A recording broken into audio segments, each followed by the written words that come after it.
Hello, मैं हूं बंटी सूर्यवंशी और मैं एक स्केच आर्टिस्ट हूं।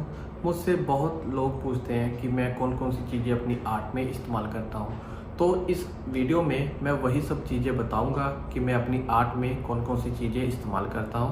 तो चलो शुरू करते हैं। इसमें मैं हर एक A to Z लेकर Z तक सभी चीज़ें मैं आपको बताने वाला हूँ। तो ये है मेरा आर्ट का बॉक्स और ये किसी की शादी में आया था मिठाई का बक्सा, तो इसको मैंने यूज़ कर लिया आर्ट बॉक्स की तरह। इसमें बहुत सारा सामान है, तकरीबन पूरे का पूरा सामान मेरा इसी में यहाँ देखोगे तो बड़ा बड़ा है, बहुत बड़ा। तो आपको दिखाता हूँ मैं। सबसे पहले मैं यूज़ करता था ये वाली पेंसिल होती है, ये अप्सरा की पेंसिल मैं यूज़ करता था, ये सिंपल पेंसिल। तो ये पेंसिल जब मैं बिगिनर था तब यूज़ करता था। उसके बाद मैं आर्ट लाइन की पेंसिल यूज़ करने लगा। ये आर्ट लाइन की पेंसिल है, आप देख सकते हैं इसे, देखो ये आर्ट लाइन की पेंसिल है जिसे मैं यूज़ करने लगा था। ये लोकल शॉप से मिलती थी और ये बाजार ऑनलाइन मिलती थी और ये मुझे 150 की पड़ती थी और ये तो लोकल में मिल जाती है, जो लोकल रेट होता है।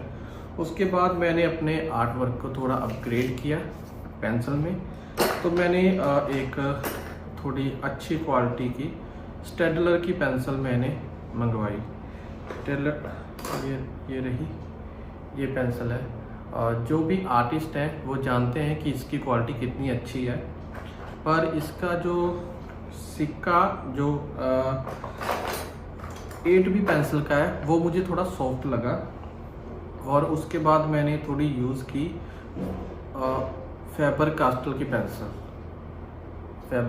की पेंसिल। और जब भी मैं स्टेडलर की पेंसिल शार्प करता था, खास करके जो 8B पेंसिल थी, तो उसका सिक्का जल्दी टूटता था। और जब ये जो फैबर कास्टल की पेंसिल है, इसका सिक्का थोड़ा स्टेडलर की पेंसिल से हार्ड होता है 8B का, तो वो ज़्यादा टूटता नहीं था और ये ज़्यादा सस्ती भी है इससे। और ये 600-700 की आ जाती है, ये थोड़ी सी 100-200 महंगी होती है। तो ये जो 8B की पेंसिल है फैबर कास्टल की, ये क्वालिटी में भी अच्छी है और थोड़ी सी स्ट्रॉन्ग होती है, बिल्कुल थोड़ी सी, ऐसा नहीं कहता कि ज़्यादा फर्क है। बस ये फैबर कास्टल की जो 8B पेंसिल है ये थोड़ी सी स्ट्रॉन्ग है और स्टेडलर की पेंसिल से। तो फिर मैं ये फैबर कास्टल की पेंसिल ही अब मैं यूज़ करता हूँ। और उसके बाद ये तो पेंसिल की बात होगी। अब पेंसिल को शार्प कैसे करता हूँ। शार्प करने के लिए एक तो साधारण सा होता है, ये ब्रश शार्पनर है। उसके बाद ये अपने पास कटर है, कटर से हम शार्प करते हैं। और सिक्का जो होता है उसे आगे से घिस के, ये देखो ये जंगाल उतारने वाला स्क्रैचर है, इस पर ये काफ़ी बारीक है, इस पर ऐसे ऐसे रगड़ के आगे से सिक्का जो है वो मैं शार्प कर लेता हूँ। ठीक है, ये सब चीज़ें होंगी। पेंसिल का सिक्का जो है शार्प कैसे करता हूँ मैं, और ये तो आपको यूज़ करना ही आता होगा ऐसे ऐसे। तो जब इतनी पेंसिल होती है तो मैं इसे ज़्यादा वो नहीं करता, शार्पनर से शार्प नहीं करता मैं इसे। जब शार्प ज़्यादा तीखा सिक्का चाहिए हो तो ऐसे ऐसे कर लेता हूँ मैं। ठीक है, अब ये हो गए पेंसिल को शार्प कैसे करता हूँ। तो अब मैं नेक्स्ट चीज़ बताता हूँ कि इरेज के लिए कौन कौन सी चीज़ें मैं यूज़ करता हूँ। एक तो ये साधारण इरेज़र हो गई, ठीक है। और उसके बाद होगी मोनो जीरो इरेज़र, वो मैं आपको दिखाता हूँ।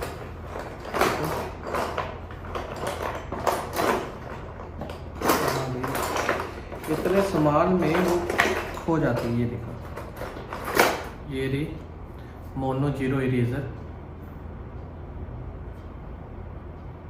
आप देख सकते हैं इसे,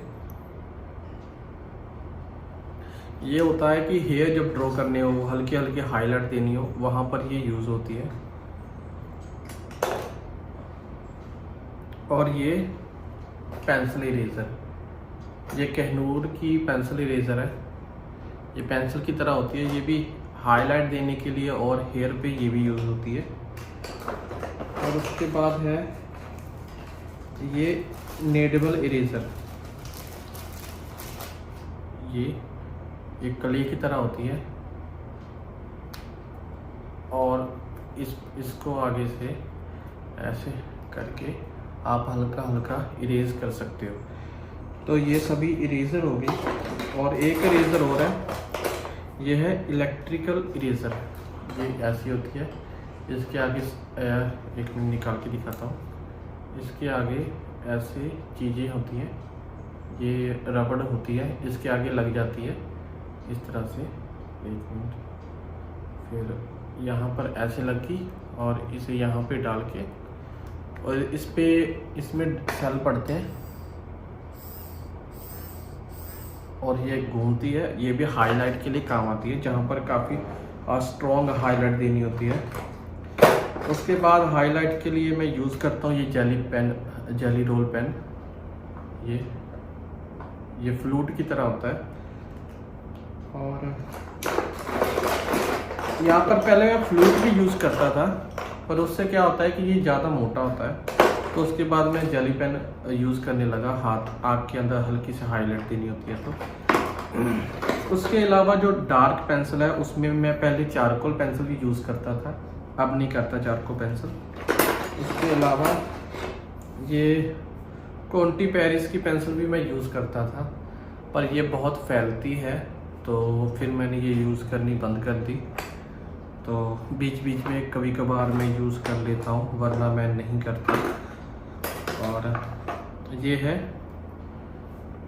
मास्क टेप है, इसमें मैं क्या करता हूँ, स्केच के चारों तरफ लगा लेता हूँ और फिर इसे जब हम रिमूव करते हैं तो पेज ज़्यादा डैमेज नहीं होता, बिल्कुल हल्का सा कभी कभार हो जाता है, वरना डैमेज नहीं होता। ठीक है, ये साधारण सा स्केल है, ये तो आपको पता ही होगा। और एक और चीज़ यहाँ पे मैं पहले ये भी यूज़ करता था, ये मैं पहले यूज़ करता था, ये है मैकेनिकल पेंसिल। सिक्का पड़ता है और ये काफ़ी बारीक चीज़ें ड्रॉ करने में भी काम आता है। और पहले मैं ब्लेंडिंग के लिए ये भी यूज़ करता था, ब्लेंडिंग स्टम्प्स है। और उसके बाद ब्लेंडिंग के लिए ब्रश भी मैं यूज़ करता था। और यहाँ पर होंगे टिश्यू पेपर, कहाँ पर गए, कागज़ को भी मैं यूज़ कर लेता था, कागज़ यूज़ कर लेता था। टिश्यू पेपर यहाँ पे नज़र नहीं आ रहा, तो मैं tissue paper, soft tissue paper होता है जो हाथ पोंछने के लिए काम आता है, वो tissue paper, soft tissue paper यहीं पर पड़ा होगा, वो पीछे पड़ा हुआ है, माइक लगा हुआ है, जा नहीं सकता, पर टिश्यू पेपर आप समझ जाओ मैं कौन सा कह रहा हूँ। और उसके बाद और कौन सी चीज़ें, ब्लेंडिंग के लिए ये कॉटन स्टिक जो होती है, ये कॉटन स्टिक होती है जो कान साफ करने के काम आती है। ये ब्लेंडिंग के लिए हल्का हल्का इसे भी मैं यूज़ करता हूँ। और उसके बाद ये जो स्केच के ऊपर हल्की हल्की हम इरेज करते हैं, जो धूल मिट्टी आ जाती है, इससे वो साफ भी कर देता हूँ। हाथ नहीं फेरता वरना फैलता है, इससे हल्का हल्का वो जो डस्ट होती है वो साफ कर लेता हूँ। उसके अलावा ये पेन है, ये खाली पेन है। कभी कभार ओल्ड मैन के वाइट हेयर ड्रॉ करने होते हैं, ये खाली पेन से पहले मैं ड्रॉ कर लेता हूँ। ये खाली पेन है, ये चलता नहीं है, इसके सिक्के से मैं ड्रॉ कर लेता हूँ जो दाढ़ी वगैरह होती है। और उसके बाद उसके ऊपर शेडिंग करके पेंसिल से वाइट हेयर वो नेचुरल बन जाते हैं। ठीक है, और कौन से, और जो मैं ब्रश यूज़ करता हूँ ब्लेंडिंग के लिए वो ये वाले हैं, ये सभी मेकअप ब्रश हैं। ठीक है, जहाँ ये थोड़ा हार्ड ब्रश है, जहाँ पे थोड़ी हार्ड ब्लेंडिंग करनी हो, और ये भी थोड़ा हार्ड है, ये सॉफ्ट है, ये डस्ट को इधर साफ करने के लिए। और ये सामान बहुत महंगा होता है, इसकी ये बड़ी दिक्कत है। और ये है ग्लू स्टिक है, ये ग्लू स्टिक होती है, ये बहुत सॉफ्ट होती है। आगे से इसे बिल्कुल शार्प कट करके इसके जो एज होते हैं उससे हेयर ड्रॉ करता हूँ मैं। जब हेयर ड्रॉ करने हो ऐसे ऐसे करके बिल्कुल शार्प एज के साथ। और कौन सी चीज़ें हैं, और सभी चीज़ें तो हो गई।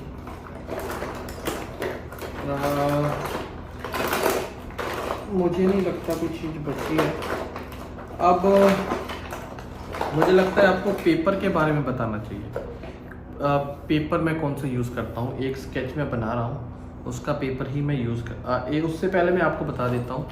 ये एक साधारण पेज होता है ना, जब ड्राइंग करते हैं तो हाथ के नीचे रख लेते हैं, ठीक है। हाथ के नीचे रख के ऐसे ऐसे करके रख लेता हूँ कोई साधारण पेज हो, ताकि ये हाथ ऐसे करते हैं तो वो जो हमने ड्रॉ किया है वो फैले ना, ठीक है। और जो मैं पेज यूज़ करता हूँ ड्राइंग की शीट, वो है ब्रूस्टो ब्रांड की। एक मिनट दिखाता हूँ। ये मैं साथ में एक ड्राइंग कर रहा था और मैं इसका आपको थोड़ा सा अभी नहीं दिखाऊंगा ड्राइंग कौन सी कर रहा हूँ। तो ये वाला है, ये A4 ये A2 साइज़ का पेज है। ये ब्रूस्टो ब्रांड का अल्ट्रा स्मूथ पेपर है, ये इतना बड़ा है और इसके अलग अलग साइज़ भी आते हैं।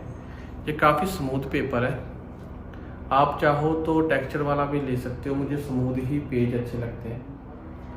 इस ड्राइंग शीट का नाम है ब्रूस्टो अल्ट्रा स्मूथ पेपर और ये काफ़ी अच्छी क्वालिटी में होता है। पर आने वाले वक्त पे मैं एक बड़ा ड्राइंग रोल भी यूज़ करने वाला हूँ बड़ी आर्ट के लिए। और मुझे लगता है कि ये सभी चीज़ें हो चुकी हैं अपनी और कुछ बचा नहीं है। तो बस इतनी चीज़ें ही हैं जो मैं यूज़ करता हूँ। देख लेता हूँ। ये वाइट पेंसिल थी, ये मैं यूज़ नहीं करता था क्योंकि इससे अच्छी हमारी ड्राइंग ख़राब होती थी। तो ये यूँ ही है। और अब मेन सवाल ये है कि कौन सी चीज़ कब यूज़ करनी है, ठीक है। तो अगर आप बिगिनर हो तो आपको क्या करना चाहिए, आपको ये वाली कोई भी सिंपल सी साधारण पेंसिल यूज़ करनी है और सिंपल सी ड्राइंग शीट लेनी है। तो उसमें आप कुछ भी ड्रॉ करते रहो, जैसा कि मैंने एक बार बताया था कि आपको कुछ भी ड्रॉ करना है बिल्कुल रफ। वो चाहे उसके साथ मैच हो ना हो कोई फ़र्क नहीं पड़ता, आपको बस एक रफ आउटलाइन बनानी है हर चीज़ की। किसी का फेस बनाते रहो, किसी का हाथ बनाते रहो, बाल बनाते रहो, कुछ भी, चाहे वो मैच ना हो, बस सिंपल आपको आउटलाइन बनानी है। कोशिश करते रहना है। तो ऐसे ही कोशिश करते रहो सिंपल साधारण से ड्राइंग शीट में, या फिर एक ड्राइंग की कॉपी भी आती है जो काफ़ी सस्ती होती है। और जब आपकी ड्राइंग थोड़ी सी अच्छी होने लगे, आपको लगे कि आपको अलग अलग टेक्सचर जो शेड की पेंसिल चाहिए, तो फिर आप यूज़ कर सकते हो आर्ट लाइन की पेंसिल। ये थोड़ी सस्ती भी आ जाती हैं, 150 के बीच में आ जाती हैं ये आर्ट लाइन की पेंसिल। और इसमें आपको कई सारे शेड मिल जाते हैं और ठीक ठाक क्वालिटी भी होती है। तो आप अच्छे स्केच ड्रॉ कर सकते हो इससे। जब आप काफ़ी अच्छे स्केच ड्रॉ करने लग जाओगे तो आप फिर जाकर आप कहीं फेबर कास्टल और स्टेडलर की पेंसिल यूज़ कर सकते हो, क्योंकि ये महंगी होती है। इसे थोड़ा सा अफोर्ड करना मुश्किल भी हो जाता है मुझ जैसों के लिए। तो मतलब कि मैं कर ही लेता हूँ अफोर्ड, जैसे तैसे करके अफोर्ड कर ही लेता हूँ मैं। और पेंसिल की तो यही कहानी थी। जब आप स्टार्टिंग में हो तो बिल्कुल चीप सामान यूज़ करना है। जब जैसे जैसे आपकी आर्ट ग्रो हो तो आर्ट लाइन की पेंसिल यूज़ कर लो, और जब आपकी आर्ट और अच्छी हो जाए तो ये पेंसिलें आप यूज़ कर सकते हो, ठीक है, अच्छी क्वालिटी की। और उसके बाद ये सभी जो चीज़ें हैं इनका प्राइस बहुत ज़्यादा होता है। अब ये पेंसिल मोनो जीरो इरेजर में डलने वाला सिक्का है, ये 200-250 रुपये का ही आता है, 180 रुपये का। काफ़ी महंगी चीज़ें पड़ जाती हैं ये। तो आज की वीडियो में तो मुझे तो लगता है इतना ही था। अगर कोई चीज़ रह गई हो तो मुझे बता देना कि इसके बारे में भी बताओ, तो मैं आपको उसके बारे में भी बता दूंगा। और अगर आपको मेरा कंटेंट पसंद आता है और आप मेरी और वीडियोस देखना चाहते हो तो मेरे चैनल को लाइक सब्सक्राइब कर लो, वरना आप सिर्फ लाइक भी कर सकते हो। Thank you. हम फिर से एक और नई वीडियो के साथ मिलेंगे।